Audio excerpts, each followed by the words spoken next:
Como pode um império cair não por uma guerra, mas pelo desejo de um só homem? Como a luxúria de um rei, derrotado e humilhado, termina numa mutilação tão brutal que até os seus próprios deuses guardariam silêncio? Não foi uma invasão nem uma traição estrangeira. Foi um olhar proibido, uma promessa feita na cama errada e um símbolo de poder convertido em sentença de morte. Mas há algo ainda mais inquietante. A verdadeira vítima não cometeu nenhum pecado. Por que é que ela pagou o preço mais cruel? Fica, porque esta história começa no palácio e acaba no horror. A tragédia não avançou com trombetas nem proclamações. Avançou em silêncio.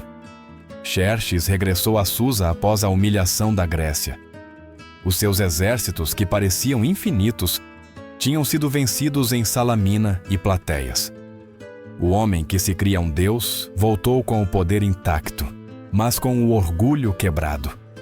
E um rei ferido é mais perigoso do que um rei derrotado. Continuava a governar o maior império do mundo conhecido, mas a derrota tinha aberto um vazio.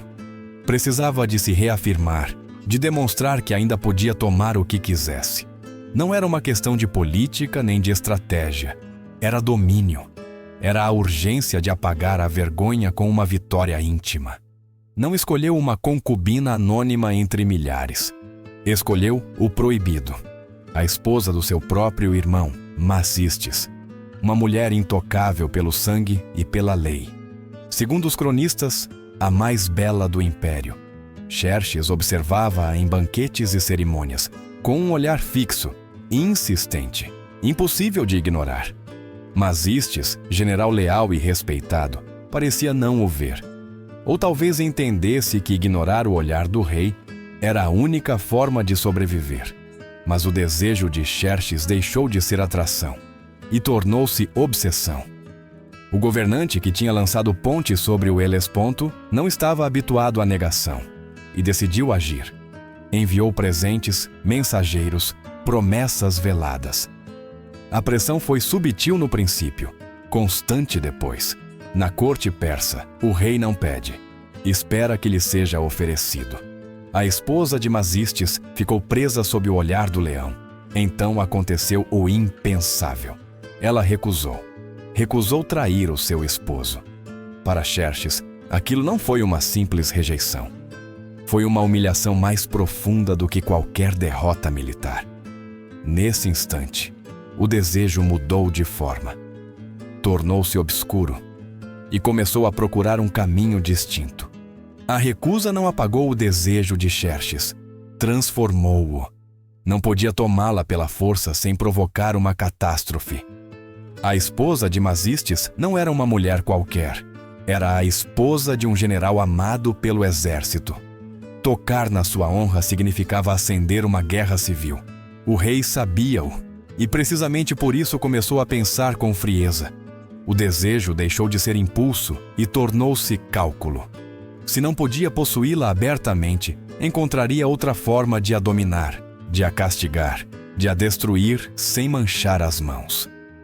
Nos corredores escuros do palácio de Susa, nasceu um plano que não falava de exércitos nem de fronteiras, mas de casamentos. Xerxes convocou os seus conselheiros e anunciou uma aliança destinada, segundo disse, a fortalecer a casa real após a derrota na Grécia. O seu filho, o príncipe herdeiro Dário, devia casar-se. A corte aplaudiu. A decisão parecia lógica. Ninguém suspeitou de nada, até que o nome da noiva foi pronunciado. Artaínthe, uma jovem nobre, sem uma linhagem excepcional. A escolha desconcertou a todos menos ao rei. Artaínthe era a filha da mulher que o tinha recusado. O tabuleiro estava completo.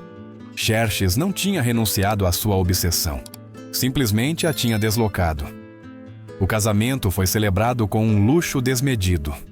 Ouro, lápis-lazuli e vinho transbordavam no palácio. Era uma demonstração de poder, um lembrete de que a casa real continuava a ser intocável. A esposa de Masistes observou a cerimônia com alívio. A sua filha estava agora casada com o herdeiro. julgou que o perigo tinha terminado. Enganava-se. Xerxes não olhou para a noiva como um sogro. Olhou-a como um reflexo. Em Artaante, viu os mesmos traços que o tinham obcecado na sua mãe. O desejo não tinha morrido. Tinha se tornado mais próximo, mais obscuro e muito mais perigoso. A diferença entre a mãe e a filha era clara.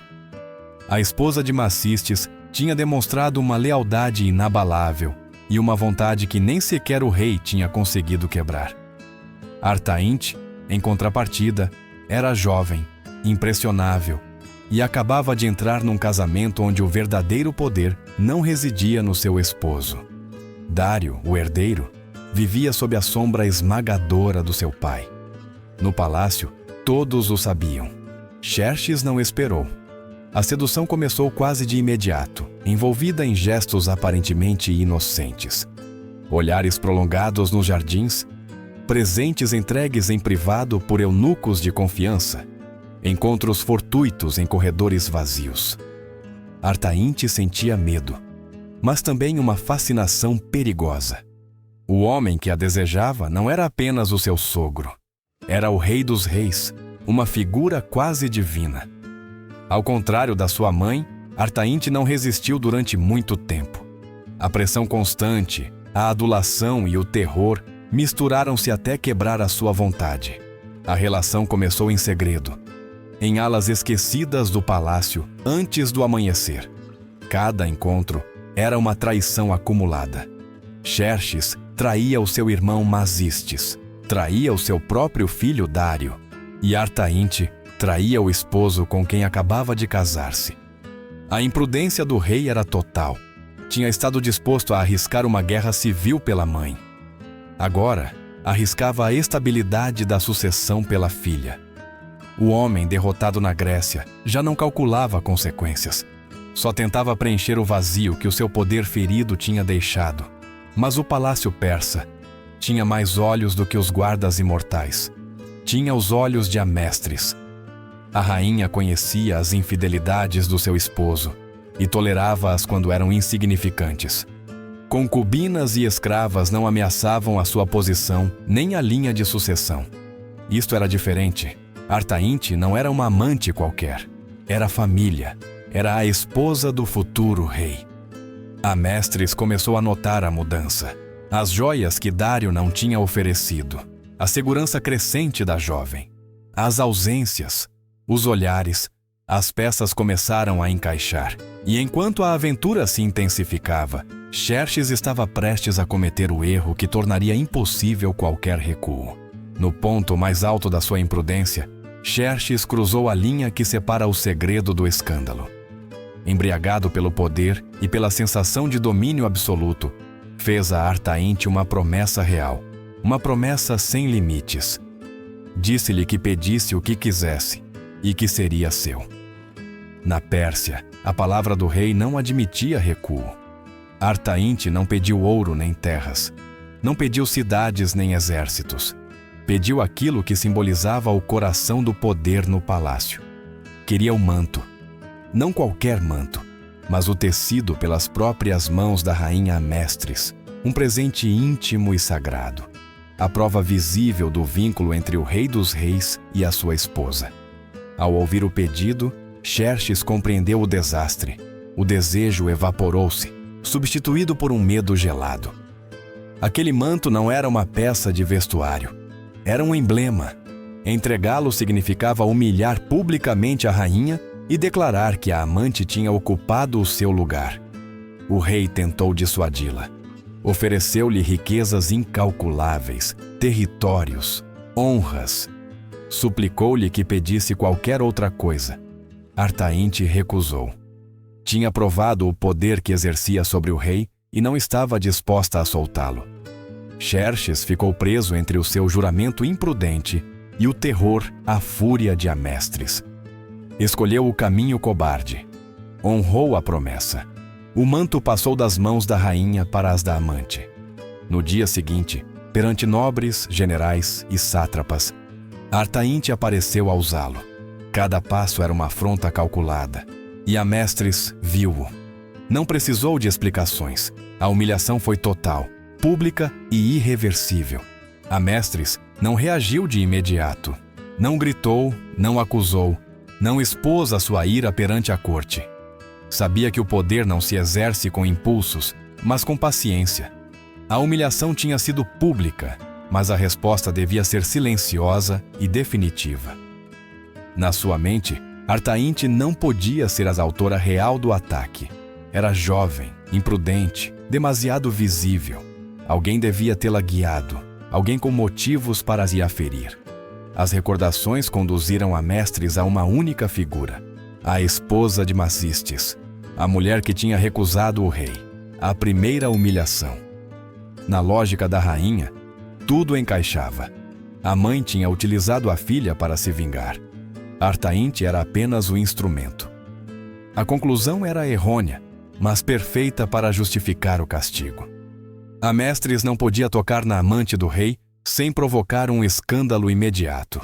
Precisava do amparo da lei. E na Pérsia, existia um dia em que nem sequer o rei dos reis podia negar um pedido: o seu aniversário. Esperou. Deixou que o tempo arrefecesse as suspeitas e que o vinho corresse livre nos banquetes. Quando chegou o dia sagrado, o palácio celebrou.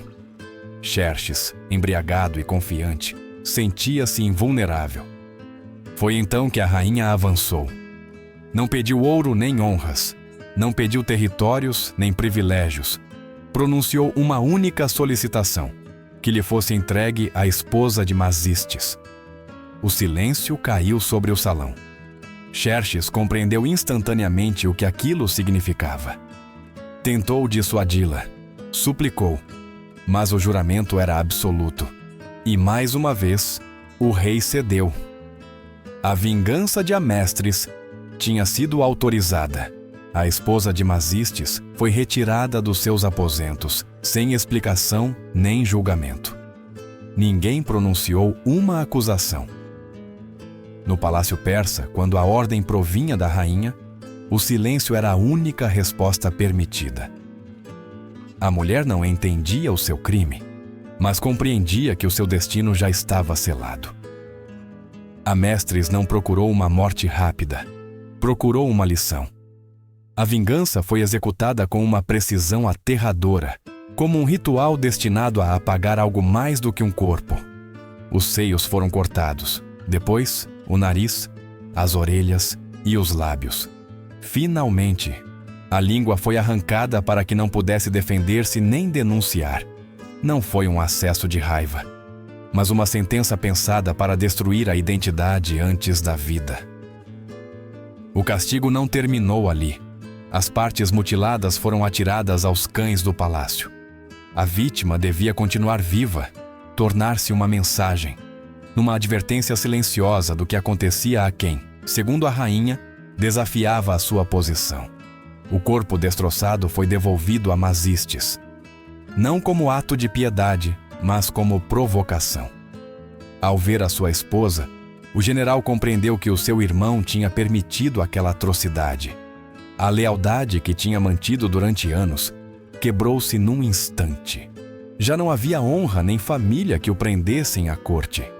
A mutilação não fechou a vingança de Amestres, abriu algo muito mais perigoso: a decisão de Mazistes de fugir, e com ela, o início de uma cadeia de violência que o rei já não poderia controlar.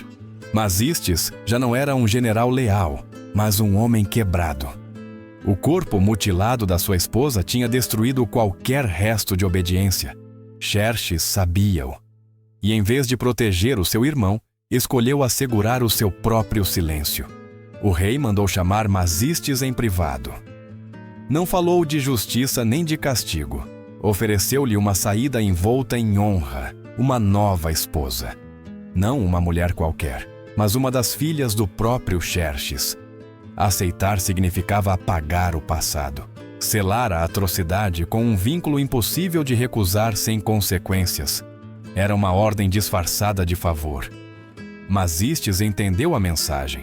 Aceitar seria trair a memória da sua esposa e submeter-se para sempre. Recusar significava tornar-se inimigo do rei dos reis. Não hesitou, recusou a proposta. Com essa decisão, assinou a sua sentença. Xerxes ordenou vigiá-lo, isolá-lo, impedi-lo de se aproximar do exército. Mas Masistes já tinha escolhido outro caminho. Decidiu fugir para a Báctria com os seus filhos, procurando refúgio entre aliados que ainda lhe eram fiéis. A fuga foi apressada e desesperada. Não procurava vingança imediata, apenas sobrevivência. Xerxes não podia permiti-lo. Emitiu a ordem final. Ninguém devia chegar com vida. Os perseguidores alcançaram Masistes antes que pudesse reunir forças. Ele e os seus filhos foram assassinados sem julgamento nem clemência. Assim, terminou a linhagem de Masistes. Não por traição ao império, mas pelo desejo de um rei incapaz de enfrentar as consequências dos seus atos. A morte de Masistes e dos seus filhos não trouxe calma, trouxe medo. O sangue derramado no caminho não só eliminou uma ameaça imediata, mas também deixou a descoberto algo muito mais grave. O rei estava disposto a matar o seu próprio sangue para preservar o silêncio. Na corte, ninguém falou. No império, ninguém perguntou. O terror fez o seu trabalho. Xerxes acreditou ter fechado o capítulo. A possível guerra civil tinha sido sufocada antes de começar. Mas a violência tinha semeado uma desconfiança absoluta. Generais e nobres entenderam que a lealdade já não garantia proteção. Se um irmão podia ser executado, qualquer um podia ser o próximo. Nesse clima de silêncio forçado, começou a observar Artabano, capitão da guarda real. Conhecia cada turno, cada corredor, cada fraqueza do palácio. Tinha visto como uma disputa íntima tinha destruído toda uma família. Compreendeu que o império estava nas mãos de um homem dominado pelos seus impulsos. O fratricídio rompeu um limite sagrado. Se o rei dos reis podia assassinar o seu próprio irmão, já não existia nenhuma barreira moral. Para Artabano, a conclusão foi inevitável. Xerxes não era apenas perigoso para a sua família, era-o para o império inteiro. Enquanto o rei se encerrava no palácio, crendo-se a salvo, o verdadeiro perigo caminhava ao seu lado. Dormia sob o mesmo teto. Guardava a sua porta todas as noites. A caça humana tinha terminado nos caminhos. Mas estava prestes a trasladar-se para o coração do palácio. A ordem de Xerxes foi breve e definitiva. Não pediu capturas nem julgamentos. Exigiu cabeças, as do seu irmão e as dos seus sobrinhos. Para a cumprir, enviou os imortais, a elite do exército persa, homens treinados para perseguir, alcançar e executar sem hesitação. Não se tratava de sufocar uma rebelião aberta, mas sim de impedir que nascesse. A corrida começou antes do amanhecer. Masistes cavalgava com os seus filhos sem descanso. Cada quilômetro o afastava de Susa, mas também o aproximava de um destino incerto. Sabia que o rei não o perdoaria. Os imortais avançavam com disciplina implacável, trocando cavalos, cortando rotas, seguindo rastros com a precisão de caçadores. Não havia refúgio seguro num império que obedecia ao rei dos reis. A distância reduziu-se dia após dia. O cansaço acumulou-se. Num pequeno povoado, quando Masistes tentou conseguir novas montadas, a armadilha fechou-se. Os imortais desceram sem aviso. Não houve negociação nem apelos ao sangue partilhado. A luta foi breve e desigual. Masistes e os seus filhos foram capturados. A execução não foi transferida para Susa. Xerxes não queria testemunhas nem relatos heróicos. Ali mesmo, no pó do caminho, os filhos de Masistes foram assassinados um por um, obrigando o pai a olhar. Com cada morte, extinguia-se um ramo da família real. Finalmente, a espada caiu sobre Masistes. A caçada tinha terminado. A guerra civil foi esmagada antes de começar. A notícia regressou ao palácio como um sussurro pesado. O império estava a salvo, mas o sangue de um irmão e dos seus filhos manchava o trono. Xerxes tinha preservado o seu poder. O preço foi absoluto. A morte de Mazistes e dos seus filhos pôs fim à ameaça imediata, mas não devolveu a calma a Susa. O palácio caiu num silêncio denso, mais pesado do que qualquer clamor de batalha. Ninguém celebrou a vitória. Ninguém falou de justiça. A mensagem era clara. O sangue real podia ser derramado sem consequências se o trono o exigisse. Xerxes permaneceu encerrado nos seus aposentos. Tinha salvado o império de uma guerra civil, mas ao preço de assassinar o seu próprio irmão e eliminar os seus sobrinhos. O rei dos reis, rodeado por milhares de guardas, estava completamente sozinho. Cada decisão tinha nascido da luxúria e tinha terminado em terror. Agora só restava a paranoia. Cada olhar na corte parecia um julgamento silencioso. A Mestres, em contrapartida, emergiu mais forte. A rainha não mostrava remorso. Tinha castigado o que acreditava ser uma traição e tinha demonstrado que o seu poder não tinha limites. Os cortesãos começaram a temê-la mais do que ao próprio rei. Evitavam o seu olhar, mediam cada palavra, conscientes de que um rumor podia converter-se em sentença de morte. A mulher mutilada, esposa de Mazistes, foi apagada do palácio e da memória oficial. O seu rosto destruído era um lembrete incômodo de que a inocência não oferecia proteção alguma. Artaínthe, a jovem que tinha pedido o manto, desapareceu do centro da corte. O desejo do rei extinguiu-se, substituído pelo medo. A sua ascensão terminou numa irrelevância silenciosa. O império continuava de pé, mas algo essencial se tinha quebrado. A confiança entre as grandes famílias nobres estava morta. Xerxes tinha demonstrado que nem o sangue nem a lealdade garantiam segurança. O trono continuava ocupado, mas o respeito tinha se transformado em temor. E nesse silêncio carregado, começaram a gerar-se pensamentos mais perigosos do que qualquer rebelião aberta. A fuga de Mazistes não tardou a chegar aos ouvidos de Xerxes. Longe de sentir alívio, o rei foi dominado pelo pânico. Se o seu irmão alcançasse a Báctria, o império enfrentaria uma guerra civil inevitável. Mazistes não era um nobre qualquer. Era governador de uma província-chave e contava com a lealdade de tropas experientes.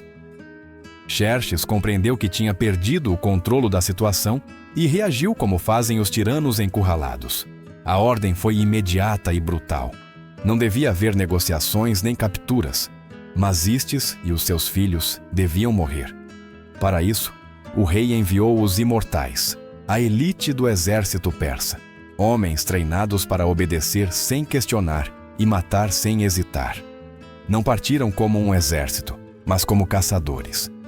A perseguição começou ao amanhecer, seguindo rastros, cortando rotas e trocando cavalos para não perder terreno. Mazistes cavalgava sem descanso junto aos seus filhos. A dor pela mutilação da sua esposa misturava-se com a urgência de sobreviver. Sabia que o rei não mostraria misericórdia. Cada paragem era um risco. Cada aldeia podia converter-se numa armadilha. A distância com os imortais reduzia-se dia após dia. O império inteiro parecia fechar-se sobre eles. A captura ocorreu num pequeno povoado, quando tentavam conseguir novas montadas. Os imortais atacaram com rapidez e precisão. Não houve tempo para organizar uma defesa. Os homens de Mazistes foram superados e neutralizados. O irmão do rei e os seus filhos foram presos sem cerimônias, longe de Susa, longe de qualquer testemunha que pudesse convertê-los em mártires. A execução foi imediata. Não haveria regresso ao palácio nem julgamento público. Primeiro, assassinaram os filhos de Mazistes, obrigando-o a presenciar a destruição da sua linhagem. Depois, a espada caiu sobre ele. Com a sua morte, a ameaça de guerra civil foi eliminada antes de nascer. O sangue real misturou-se com o pó do caminho. Quando a notícia regressou a Susa, o silêncio voltou a apoderar-se do palácio. Xerxes tinha preservado o trono, mas fê-lo matando o seu próprio irmão e os seus sobrinhos. O império continuava de pé, mas o preço tinha sido absoluto. A calma que se seguiu à morte de Mazistes foi apenas uma ilusão. No palácio de Susa, o silêncio não significava paz, mas medo. Xerxes continuava vivo, mas a sua autoridade estava erodida. Tinha demonstrado que podia sacrificar o seu próprio irmão para ocultar um crime doméstico. Para os homens mais próximos do trono, aquilo não era força, era fraqueza. Um rei dominado pelas suas paixões era um risco para todo o império. Entre os que o entenderam primeiro estava Artabano, capitão da guarda real. Tinha servido o pai de Xerxes, Dário, o Grande, e tinha visto como o império foi construído. Agora, observava a sua deterioração por dentro. A derrota na Grécia, o massacre familiar, a influência crescente de Amestres e a humilhação do herdeiro Dário eram sinais claros de um poder doente. Para Artabano, Xerxes já não era um deus vivente, mas um homem perigoso para a Pérsia. Artabano não agiu sozinho. Procurou Aspamitres, o eunuco camareiro, o homem que controlava o acesso físico ao rei. Aspamitres conhecia cada rotina, cada fraqueza, cada noite de Xerxes. Ambos partilhavam o mesmo desprezo, um pela fraqueza do rei, o outro pelo poder implacável de Amestres. Dessa aliança silenciosa nasceu uma conspiração que não pretendia derrubar o império, mas salvá-lo, eliminando a sua cabeça. O problema era a sucessão. Dário, o herdeiro legítimo, estava manchado pelo escândalo de Artaínthe e desprezado pelo seu próprio pai. Se subisse ao trono, Amestres continuaria a governar das sombras. Para Artabano, isso era inaceitável. A solução devia ser total. O rei devia morrer, e o herdeiro também. Só assim o trono ficaria livre para o filho mais novo, Artaxerxes, jovem, moldável e fácil de controlar. O plano era tão audaz quanto perverso. Fariam crer que Dário tinha assassinado o seu pai para tomar o poder. Depois, em nome da justiça, matariam Dário por parricídio. Artabano emergiria como o salvador do império, e Artaxerxes como um rei agradecido e dependente. Tudo devia acontecer numa só noite, antes que Amestres pudesse reagir. Entretanto, Xerxes não suspeitava de nada. Refugiava-se no luxo, em novas construções e na ilusão de controlo. Acreditava que o terror tinha restabelecido a ordem. Não via que a verdadeira ameaça já não estava na sua família, mas entre os homens armados que guardavam o seu quarto. A conspiração estava pronta.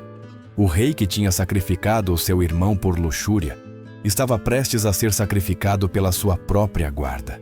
A noite caiu sobre Susa com uma calma enganosa. O palácio, vasto e silencioso, parecia dormir sob a proteção de centenas de guardas. Xerxes jantou sozinho, servido por Aspamitres, sem suspeitar que cada gesto do eunuco fazia parte de uma coreografia ensaiada. O rei estava cansado, não pelas guerras, mas pelo peso dos seus próprios atos. Retirou-se para os seus aposentos convencido de que nada nem ninguém podia alcançá-lo ali. Mas essa segurança era uma ilusão. Artabano já tinha movido as suas peças. Colocou homens leais unicamente a ele nos corredores-chave e retirou discretamente os guardas que ainda sentiam fidelidade pessoal ao rei. Quando chegou a hora mais escura da noite, Aspamitres abriu a pesada porta do quarto real sem fazer ruído. O lugar mais seguro do império ficou exposto. Artabano entrou acompanhado por um pequeno grupo de soldados. Xerxes dormia. O homem que tinha ordenado a mutilação de uma mulher e a execução do seu próprio irmão jazia indefeso. Não houve discursos nem acusações. O assassinato foi rápido, frio e sem honra. As espadas desceram e o rei dos reis morreu na sua própria cama, traído por aqueles que deviam protegê-lo. O sangue real encharcou os lençóis, antes que o império soubesse que o seu governante tinha caído. O crime não era o fim, mas o início da parte mais perigosa do plano. Dário ainda vivia. Artabano devia agir antes do amanhecer, antes que Amestris pudesse intervir. Correu aos aposentos do jovem Artaxerxes e acordou-o com gritos de alarme. Disse-lhe que o seu pai tinha sido assassinado e apontou o culpado, o seu próprio irmão Dário. A acusação foi direta, brutal e convincente. Pronunciada pelo capitão da guarda, o homem em quem o rei confiava plenamente. Artaxerxes, atordoado e dominado pelo medo, acreditou na história, convencido de que Dário planeava tomar o trono e eliminá-lo. Pegou numa espada e seguiu Artabano até aos aposentos do herdeiro. Dário acordou rodeado de guardas e com o seu irmão a acusá-lo de parricídio. Não houve tempo para explicações. A confusão transformou-se em violência. Dário lutou, mas estava em menor número.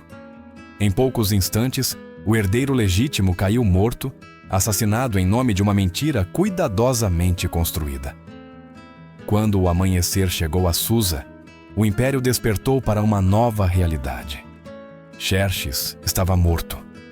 Dário tinha sido executado como traidor. Artaxerxes, o filho mais novo, foi proclamado rei dos reis. E Artabano, o homem que tinha movido cada fio na escuridão, apresentou-se como o salvador do trono. O regicídio tinha sido perfeito, ou assim parecia. A proclamação de Artaxerxes não trouxe alívio ao palácio. Trouxe uma calma tensa, vigiada. Artabano governava das sombras, ditando decisões e purgas, convencido de ter fechado todas as fendas. Mas tinha subestimado uma única pessoa, Amestris. A rainha-mãe não aceitou a versão oficial. Conhecia o seu esposo, conhecia os seus filhos e conhecia os homens que os rodeavam. A história era demasiado perfeita para ser verdadeira. Amestris começou a observar em silêncio. Não acusou, não gritou, não pediu justiça. Ativou a rede que sempre tinha controlado. Eunucos, serventes, concubinas, guardas menores. Ouviu rotinas alteradas, pagamentos apressados, promoções suspeitas. A arrogância de Artabano cometeu o erro inevitável. Colocou os seus próprios filhos em postos-chave. Para Amestris, aquilo foi a prova. Não era proteção, era a apropriação do poder. A rainha-mãe encontrou um homem disposto a falar, um dos soldados presentes na noite do assassinato. Não procurou ouro nem ameaças. Ofereceu proteção. O relato confirmou o que já sabia. Artabano e Aspamítres tinham matado Xerxes e tinham manipulado Artaxerxes para executar Dário. A traição era total. Amestris não se apressou. Sabia que Artabano controlava o exército. A vingança devia ser legal, pública e definitiva. Esperou o momento em que Artaxerxes estivesse sozinho, longe da influência do seu protetor. Aproximou-se como mãe, não como rainha. Contou-lhe a verdade com precisão, sem adornos. Explicou-lhe como tinha sido enganado para matar o seu próprio irmão e como o homem que o salvou planeava governar em seu nome. O jovem rei compreendeu que o seu trono era uma jaula. Artaxerxes fingiu ignorância. Manteve Artabano perto enquanto, em segredo, procurava apoios entre nobres marginalizados pelo novo regime. Megabizes, general poderoso e inimigo declarado de Artabano, aceitou ajudar. O cenário preparou-se como um ato de justiça, não como um golpe. Artabano foi convocado para um banquete real. Entrou confiante, saiu prisioneiro. Artaxerxes ordenou a sua execução e a dos seus filhos. Aspamítres foi preso. A purga foi completa. O jovem rei demonstrou que não toleraria mais traições. O império recuperou a estabilidade, mas ao preço de um cemitério de nomes reais. Amestris tinha vencido outra vez. Sobreviveu a reis, conspiradores e herdeiros. A luxúria de Xerxes acendeu a tragédia. A frieza de Amestris encerrou-a. Na Pérsia, o poder voltou a sustentar-se no medo. O assassinato de Xerxes não fechou a ferida. A aprofundou? A acusação contra Dário não tardou a mostrar as suas fissuras. O herdeiro não tinha agido sozinho, nem tinha o controle necessário para executar um plano tão preciso. A confusão inicial deu lugar às perguntas. E no palácio persa, as perguntas sempre terminavam encontrando uma resposta. Amestris não era uma mulher fácil de enganar. Tinha sobrevivido a humilhações públicas, traições familiares e a destruição de uma casa inteira. Quando começou a investigar, fê-lo com a mesma frieza com que tinha castigado antes. Os movimentos da guarda, as mudanças de turno, as ordens dadas sem autorização real. Todas as pistas conduziam a um único homem, Artabano. O capitão da guarda tinha subestimado a rainha. O seu plano dependia do silêncio e do medo. Mas Amestris sabia como quebrar ambos. Artabano foi preso, interrogado e, finalmente, executado. A tentativa de controlar o império mediante a traição terminou exatamente como tinha começado, com sangue. Dário foi libertado da acusação e ascendeu ao trono. Mas o dano já estava feito. O Império Persa tinha sobrevivido, embora profundamente marcado. Tudo tinha começado com uma derrota militar, continuado com um desejo proibido e culminado numa cadeia de mutilações, traições e assassinatos dentro da própria família real. Assim, terminou o reinado de Xerxes. Não por uma espada estrangeira, mas pela incapacidade de controlar a sua própria obsessão. Na Pérsia, o poder absoluto não caiu por um inimigo externo, mas por algo muito mais destrutivo: a perversão de um rei.